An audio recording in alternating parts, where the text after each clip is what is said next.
Hello, আসসালামু আলাইকুম guys. আমরা আজকে মাদারীপুর থেকে ঢাকা যাচ্ছি। দেখি ঢাকা যাওয়ার পথে কিভাবে কি করা যায় আর কিভাবে যাওয়া যায়, কারণ কারফিউ চলতেছে, তো কারফিউর ভিতরে যাওয়াটা অনেক রিস্ক। তো আজকে প্রথমে বাসা থেকে বের হয়ে একটা অটো নিয়ে নিলাম। অটোতে এখন আমরা যাচ্ছি শিলাচর। তো শিলাচর যেতে যেতে আপনারা এই ভিউটা দেখেন আর আমরা একটু গান শুনি।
কিছুক্ষণ সময় লাগবে, তো তার মাঝে আমি একটু কথা বলে নিই। আর আমার পরিচয়টা অবশ্যই দেওয়া হয়নি, তো আসসালামু আলাইকুম, আমি মোহাম্মদ সাগর হোসেন আকাশ।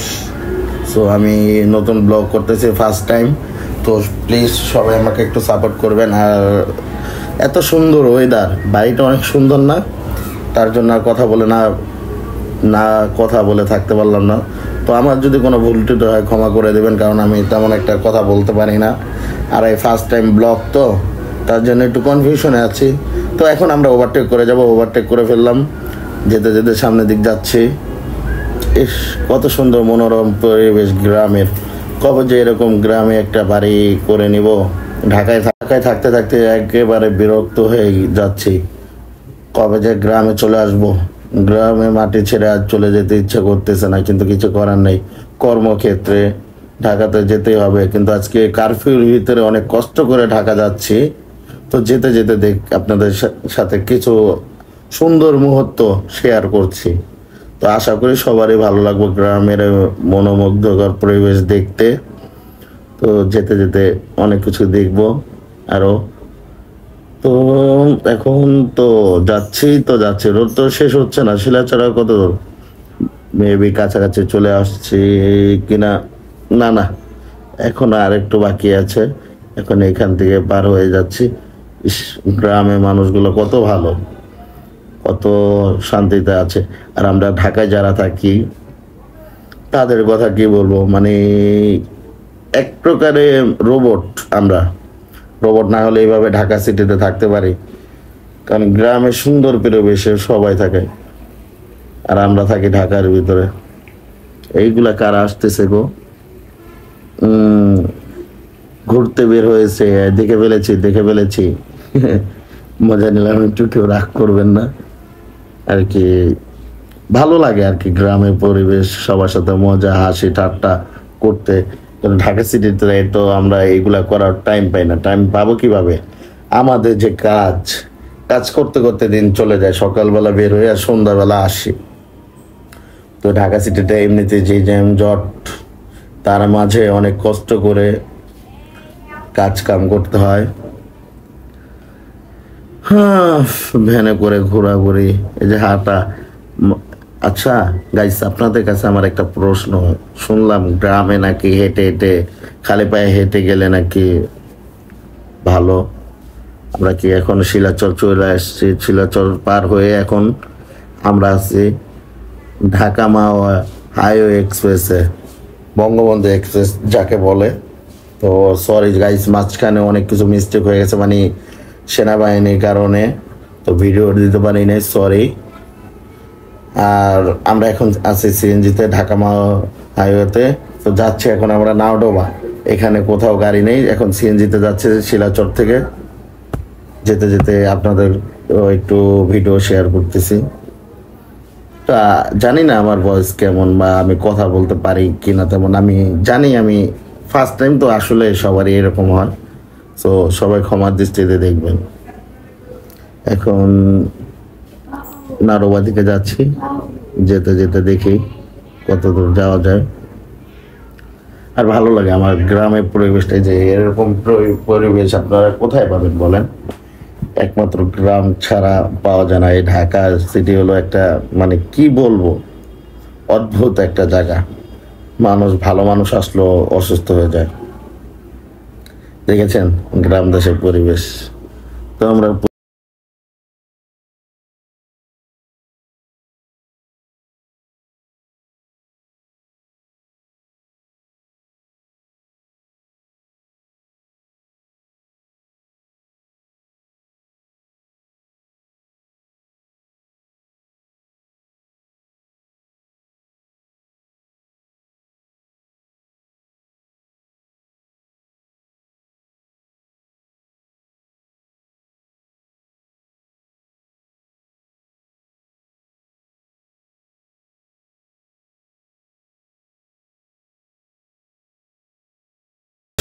গাড়ি পাইলাম না, এখন আমরা যাচ্ছি হলো যে মাঝিঘাট। মাঝিঘাট গিয়ে দেখি কি পাওয়া যায়। পদ্মা নদী তো পার হতে হবে। এই শাকিল ভাই, প্যারা কম খাইয়েন, আমরা কিন্তু দেখে ফেলেছি, সমস্যা নাই, যত কিছু বলেন, আপনার কথা দর্শকরা শুনবে না। দেখেছেন পদ্মা সেতুর ভিউ, মানে নিচ দিয়ে যাচ্ছে এখন মাঝি ঘাট গিয়ে দেখে কি দিয়ে পার হওয়া যায়। কিছু তো আর করার নেই, যেতে তো হবে ঢাকাতে। গ্রামের পরিবেশ, এটা হলো যে আপনার পদ্মা সেতুর কভার এরিয়া। কভার এরিয়ার ভিতরে আমি ওই যে একটু দেখা যাচ্ছে আমাকে, আমার ছোট ভাই পিছনে, এই যে দেখছেন আমার ছোট ভাই পিছনে, সবাই ভ্যান দিয়ে আসতেছে। কারণ কিসের জন্য? ওইখানে তো গাড়ি পাওয়া হয় নাই, তার জন্য প্যারা খায়েন না, হইছে, বুঝছি। আপনি কম কমায় একটু ভালোবাসেন, বুঝছেন, আমরা বুঝি বুঝি বুঝি। প্রেমিকার লেগে ঢাকা, প্রেমিকার টানে ঢাকা যাচ্ছেন, আমরা বুঝি না, হইছে। ইস কি কামও দিতেছে রে প্যারা। মামা আর কত দূর, আর কত দূর মামা? 2 কিলো, এখনো 2 কিলো? আচ্ছা সমস্যা নেই, চলেন চলেন। এই যে অ্যাম্বুলেন্স, ওরাও যেতে পারছে না পদ্মা সেতুর উপর দিয়ে, পদ্মা সেতু বন্ধ করে দেওয়া হয়েছে। অটো, এখন আমরা যাচ্ছি মাঝি ঘাটের দিকে, দেখে আস্তে আস্তে মাঝি ঘাটের দিকে যাই। যেতে যেতে আপনাদেরকে একটু দেখাই এদিকের পরিবেশটা। তো এখানে শেখ রাসেল ক্যান্টনমেন্ট মেবি করেছে, শেখ রাসেল ক্যান্টনমেন্ট না, যা দেখেছিলাম ভুলে গিয়েছি।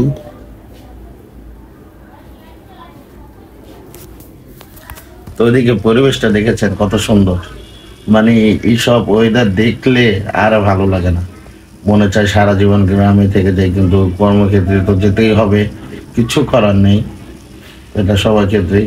আমাদের, আমরা বাঙালি, আমরা গ্রামকে অনেক ভালোবাসি, আমার দেশকেও অনেক ভালোবাসি, কিন্তু বিশেষ করে গ্রামটাকে, গ্রামের যে পরিবেশ, এই যে আপনার এরিয়া টু। হেই আপু, হাই। আরে দাঁড়ান না আপু, আমাদেরকে রাইখা যান না, আমাদেরকে নিয়ে যান, নিয়ে জানিস কি টান, ভ্যানালা মামা টানতে টানতে চলে যাচ্ছে আল্লাহ। আর আমরা এখন এখানে দেখি ওনাদের সাথে যেতে পারি কিনা, আমরাও আস্তে আস্তে যাই। তার মাঝে কি আর করার আছে, যেতে যেতে দেখি কি করা যায়। এই আপু দাঁড়ান, আপু দাঁড়ান, আপু দাঁড়ান, দাঁড়ান আপু দাঁড়ান। দাঁড়াচ্ছেই না, কথাই শুনতেছে না, আমাদেরকে রেখেই চলে যাচ্ছে। কি আর করার আছে, রেখে চলে গেলে তো আর কিছু করার নাই। ইস কত সুন্দর বাড়িটা, দেখেছেন, মানে এটা পুরাটাই সরকারি প্রজেক্ট, এখানে তো আর আমরা প্রবেশ করতে পারবো না। এটা মনে হয় মেবি ব্যাটালিয়ান আনসারদের। হ্যাঁ আল্লাহ, কবে যে ঢাকা থেকে চলে যাব গ্রামে, চিন্তা করতেছি। তো গাইস, আপনারা যারা জানেন না, আমরা আজকে মাদারীপুর থেকে ঢাকা যাচ্ছি। তো তাদের উদ্দেশ্যে বলতেছি, এই কারফিউর ভিতরে কখনো বের হবেন না।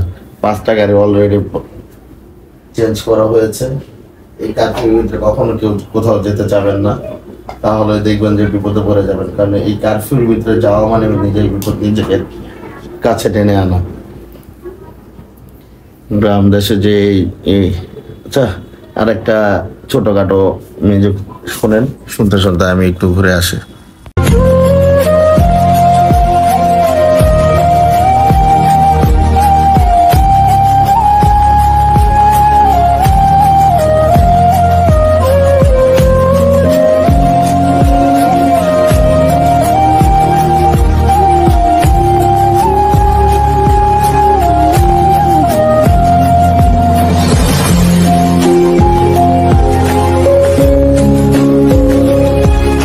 তো গাইস, মিউজিকের পর আবারও ফিরে আসলাম আপনাদের মাঝে। এখন যাচ্ছি আমরা মাঝিঘাট। মাঝিঘাট আর কত দূর বুঝতে পারতেছি না, যাচ্ছি তো যাচ্ছি, দেখি কত দূর পর্যন্ত যাওয়া যায়। যেতে যেতে আপনাদের সাথে একটু কথা বলি। তো গাইস, আপনারা কোথা থেকে কে কে দেখতেছেন এই ভিডিওটা, তো আমাকে কমেন্ট করে জানাবেন অবশ্যই। আর আমি কি ধরনের ভিডিও বানাবো আপনারা একটু বলে দিন, কারণ আমি যেহেতু নতুন, কিছু একটা বুঝি না, মানে মাঝে সাঝে একটু শর্টস ভিডিও ছাড়ি, তা নিজেরও ছাড়ি আবার অন্য মানুষদেরও ছাড়ি, কিন্তু আমি এই ভিডিও তেমন একটা বুঝি না। তো আমাকে বোঝানোর জন্য আপনারা আছেন, আপনারা আশা করি সবাই যারা যেভাবে পারেন আমাকে একটু সাহায্য করবেন ভালোভাবে। তো গাইস এখন যাচ্ছি হলো মাঝে ঘাট, অনেকবার বলে ফেলেছি তো। আচ্ছা বুঝলাম না ওনারা কোন রোডে ঢুকলাম, আমরা কোন রোডে ঢুকলাম বুঝতেছি না। কে কোন দিক দিয়ে যাচ্ছে, কিন্তু যাবে তো সবাই এক জায়গাতেই। কে কোথায় যাচ্ছে বুঝতে পারতেছি না গাইস। মাঝে ভ্যানওয়ালা কি আমাদেরকে ভুল পথে নিচ্ছে নাকি রাইট পথে নিচ্ছে সেটাই বুঝতে পারতেছি না। যাই হোক যেতে থাকি, দেখি ভ্যানওয়ালা মামা কোথায় নিয়ে যায় আমাদেরকে। যেতে যেতে গ্রাম দেশে। আচ্ছা আপনারা কি এগুলা চিনেন? কি এগুলার নাম জানলে আপনারা একটু বলে যাবেন। আর আমাদের দেশে এটাকে পাট বলে, বা টেঙ্গি বা টাইঙ্গা যেটাই বলেন ওটাই বলে। আপনাদের দেশে কি বলে? কত সুন্দর একটা বাড়ি দেখেছেন, এখন একটা আন্টি বের হবে এ বাড়ি থেকে। কারণ কিভাবে বুঝলাম জানেন? কারণ ভিডিওটা করার টাইমে দেখছে আন্টি তাকিয়েছিল। ভ্যানালা মামা বামেলে যাও, ডানে নিও না, ডানে নিও না মামা। আমরা যাচ্ছি তো যাচ্ছি, যাচ্ছি তো যাচ্ছি। আমাদের আগে কিভাবে ভ্যানটা টেনে যাচ্ছে, আমরা স্লো ভাবে যাচ্ছি। এটা কোনো কথা? মামা তাড়াতাড়ি যান, তাড়াতাড়ি যান মামা, লেট হয়ে যেতেছে, সবাই যাইতেছে গে, তাড়াতাড়ি যান। আরে মামা মিস্টেক মিস্টেক, কবে যে যাবে এ মামাটায় জানি না। দেখি গ্রাম দেশের পরিবেশ কি মনোমুগ্ধকর পরিবেশ। এটা যেন কোন দিক দিয়ে ঢুকেছিলাম ভুলে গিয়েছি, গ্রামের নামটাও আমি জানি না। যেতে যেতে যাচ্ছি যাচ্ছি কিন্তু রোড আর শেষ হচ্ছে না, কেন বুঝতেছি না। কেন যে এত বড় ভিডিও বানাতে গেলাম আমি নিজেই জানি না, কারণ আমি নতুন। অবশ্য আমার আরো ছোট ভিডিও বানানো উচিত ছিল, কারণ আমার এতটা এক্সপিরিয়েন্স নাই। তো শুরু করেছি যেহেতু ব্লগ ভিডিও বানানো, আশা করি যদি এই ভিডিওতে সাপোর্ট পাই ইনশাল্লাহ সামনে আমি আরো অনেক ব্লগ ভিডিও বানাবো। কোথায় কোথায় যাই, কি করি না করি সব ভিডিওগুলো আপনাদেরকে দেবো ইনশাল্লাহ। হ্যাঁ ওনারা বামে দিয়ে গেল গা, এই বেনালা মামা কোন দিক দিয়ে যেতেছে, আমাদেরকে সোজা নিয়ে গেলে বুঝলাম না কাহিনীটা কি। ওই সাইডে এক রোড, এই সাইডে এক রোড নাকি? ওনারা তো মাঝে গাড়ি যাইবো বলে উঠলো বেনালারা। আপনারা বলেন গাইস, আমাদেরকে সঠিক পথে নিচ্ছে নাকি ঘুরাই নিচ্ছে আমি বুঝতেছি না। কারণ ওনারাও মাঝে ঘাট যাবে, আমরাও মাঝে ঘাট যাবো, কিন্তু মামা এদিক দিয়ে আমাদেরকে ঘুরাই নিতেছে কেন সেটাই তো বুঝতেছি না। দেখি যাই, মামা নিচ্ছে যেহেতু দেখি যেতে থাকি। কারণ যেহেতু আমরা এদিকে বেশি একটা চিনি না, এমনিতেই কারফিউ, এর মাঝে আছে খুব ঝামেলায়, তারা অনেক কষ্ট করে যাচ্ছি। কোথা দিয়ে কোথায় নিচ্ছে বুঝতেছি না, আর কতক্ষণ লাগবে সেটাও বুঝতেছি না। শাকিল ভাই ওদিকে এভাবে তাকান না, শাকিল ভাই দেখতেছে কত সুন্দর ওই দৃশ্য, ওই পানির ট্যাঙ্কি।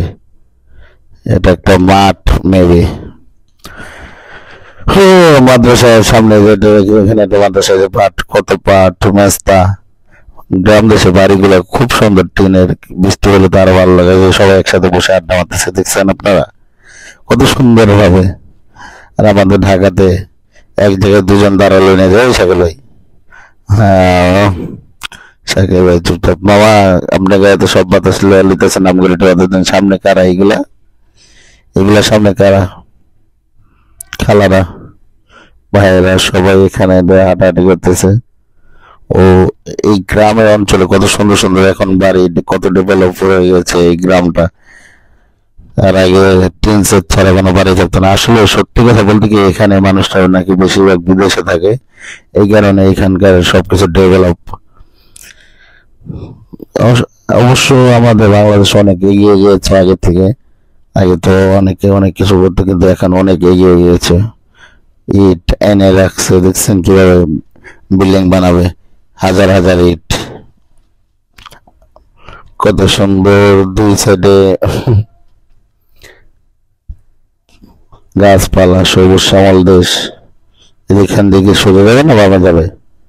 হ্যাঁ মামা বাবা যাচ্ছে এখন। এটা কি? এটা একটা মসজিদ, হ্যাঁ মসজিদ। তো গাছ দেখেন গ্রামের ভিতরে এখন কত সুন্দর করে মসজিদ দুটায় বিদ্যুৎ অফিস দুই সাথে। বাহ বাহ, সবকিছু একই সাথে না? দেখ ভালো হয়েছে, বিদ্যুৎ অফিস মসজিদ সব একসাথে। মামা যাবেন নাকি? চলেন মাঝে কাজ যাই। দেখছেন কত সুন্দর রোড, এখান থেকে কি ডানে রোড গুলা চিনে রাখতেছি, ভবিষ্যতে যদি যাওয়া লাগে। এই তো এখন আবার বাবা ঢুকে গেছে, এখন বাবা টান দিবে। তো যাচ্ছে। এই ডলা বাবা কেমন আছেন? পেরা খান পেরা। পেরা হাতলাম নিল না। আমাদের দেশে এখনো কত সুন্দর প্রাকৃতিক পরিবেশ, কিন্তু ঢাকাতে একটা গাছপালা নেই। এটাতে খুব খারাপ লাগে। ঢাকা শহরে শুধু বিল্ডিং আর বিল্ডিং। এই বিল্ডিং এর ভিতরে থাকতে থাকতে মানুষগুলো ইট পাথরে তৈরি হয়ে গেছে। কিছু করার নেই আসলে। কি যার কর্মক্ষেত্রে বা সবারই কিন্তু খারাপ লাগে ঢাকাতে থাকতে, নিজের আত্মীয় স্বজন, ফ্যামিলি, বাবা মা সবাইকে রেখে ঢাকা থাকে শুধু টাকার জন্য।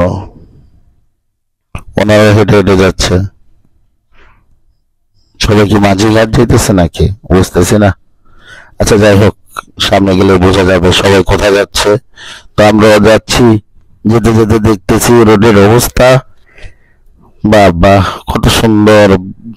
এদিকে আসলেই অনেক উন্নত হয়ে গেছে, এত বিল্ডিং আর বিল্ডিং। আমরা ভেবে মাঝিঘাট পৌঁছে গেছি, প্রায় কাছাকাছি আছে। হ্যাঁ, আপনারা ঠিক ধরেছেন, আসলেই মাঝিঘাট পৌঁছে গেছে। এত তাড়াতাড়ি চলে আসলাম কিভাবে মাঝিঘাট? ওরা ভাই বোন সবাই যাচ্ছে এখান দিয়ে মাঝিঘাট। এই ওনারা না অন্য দেখলে যে কত সুন্দর কোরআনের একটা ক্যারেট কলেজ। এটাকে মাঝিঘাটের রোড না? হ্যাঁ মাঝিঘাটের রোডই তো। হ্যাঁ চিনে গিয়েছি।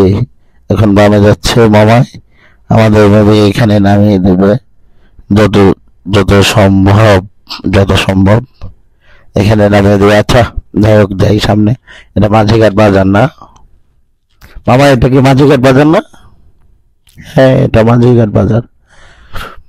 হ্যাঁ এটা মাঝিঘাট বাজার। তো আমরা চলে আসছি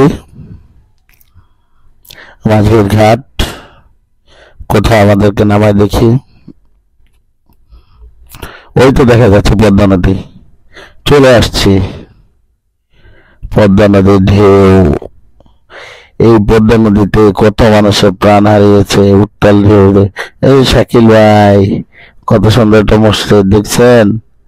ভালোই লাগতেছে মসজিদটা।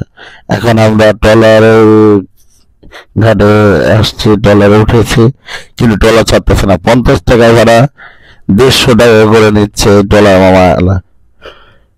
এই ট্রলারে নাকি 300 জন মানুষ বসানো যায়। বেআইনি ভাবে এই কাজগুলো করতেছে, মানে সাধারণ মানুষগুলো আজকে বিপদে পড়েছে না কারফিউ কারণে। এই কারণে যাই হোক, আমরা পদ্মা নদী পাড়ি দিচ্ছি। তো পদ্মা সেতু দেখা যাচ্ছে, আকাশটা খুব সুন্দর। ওই তো পদ্মা সেতু দেখতে পাচ্ছেন। পদ্মা সেতু,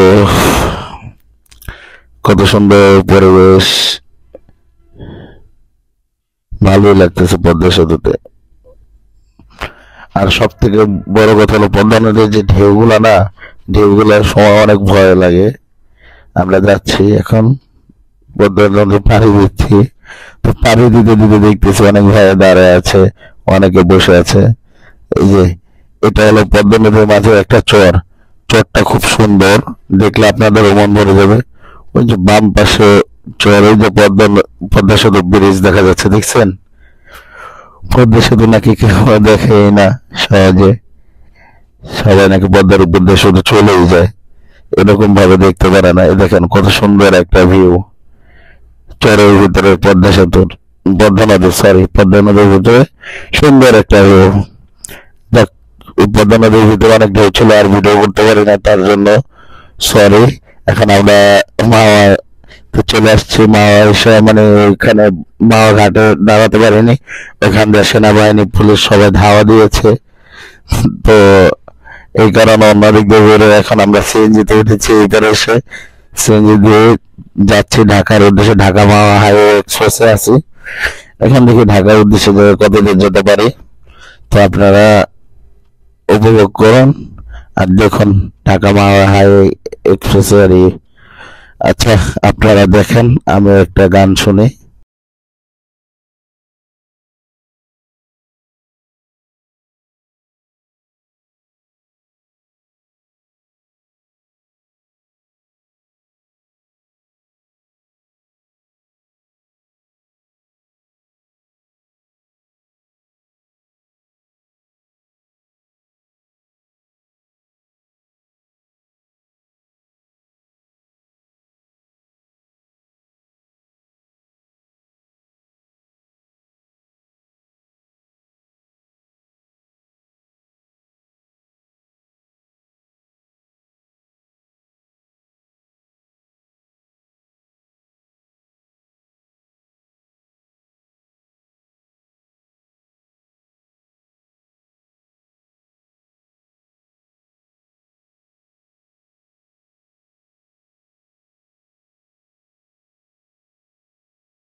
পোস্তগোলা ইকোরিয়া। তো পোস্তগোলা ব্রিজের দিকে উঠতেছি। তো দেখেন হাসনাবাদে আছি এখন বর্তমানে আমরা। এখন এই যে পোস্তগোলা ব্রিজের দিকে উঠতেছি, উঠে গেলাম পোস্তগোলা ব্রিজের উপরে। তো দেখি ব্রিজের উপরে কি দেখা যায়, কি কি ভিউ আছে। আজকে পুরাটা রোডের ভিউ দেখাচ্ছি আপনাদেরকে। কিন্তু আমার কোনো ভুল টুটি হলে সবাই আমাকে ক্ষমা দৃষ্টিতে দেখবেন, কারণ আমার ফার্স্ট টাইম ব্লগ, আমি এর আগে কখনো ব্লগ করি নাই। তো তার জন্য আমি ক্ষমা চেয়ে নিচ্ছি সবার কাছ থেকে। তো এর পরবর্তীতে কিভাবে কি ভিডিও বানানো যায় সবাই আমাকে একটু কমেন্ট করে জানাবেন। আর আমি এখন আছি পোস্তগোলা ব্রিজের উপরে, দেখি কি হয়। আচ্ছা বুঝতেছি না এখান দিয়ে সামনের থেকে উল্টা গাড়ি আসতেছে কেন? এই যে উল্টা গাড়িগুলো আসতেছে, কি হয়েছে সামনে বুঝতেছি না। সামনে কি রোড কি বন্ধ নাকি ভাই? তা তো বুঝতেছি না। মেবি সামনে চেকপোস্ট, মানে রোড অফ করে দিয়েছে কারফিউর জন্য। দেখি সামনে গিয়ে। আমরা এখন পোস্তগোলা ব্রিজের থেকে নামতেছি। তো গাইস আজকে ব্লগটা এই পর্যন্ত। আশা করি সবাই সুস্থ থাকবেন, ভালো থাকবেন। আর সামনে রোডটা বন্ধ করে দিয়েছে পুলিশ, চেকপোস্ট বসিয়ে, যে সামনে সবাই ঘুরে আসতেছে। তো সবাই আমার জন্য দোয়া করবেন। সবাই ভালো থাকবেন, সুস্থ থাকবেন আশা করি। এই বলে আজকে আমি বিদায় নিলাম। তো আশা করি পরবর্তী কোনো ব্লগে দেখা হবে। আল্লাহ হাফেজ, বাই। সবাই ভালো থাকবেন। আর যতটুকু ভিডিও আছে মন দিয়ে দেখে যাবেন, ইনশাল্লাহ পরবর্তী কোনো ব্লগে দেখা হবে। আর কোথায় যাবেন নেক্সট বলে দেবেন আপনারা। আল্লাহ হাফেজ।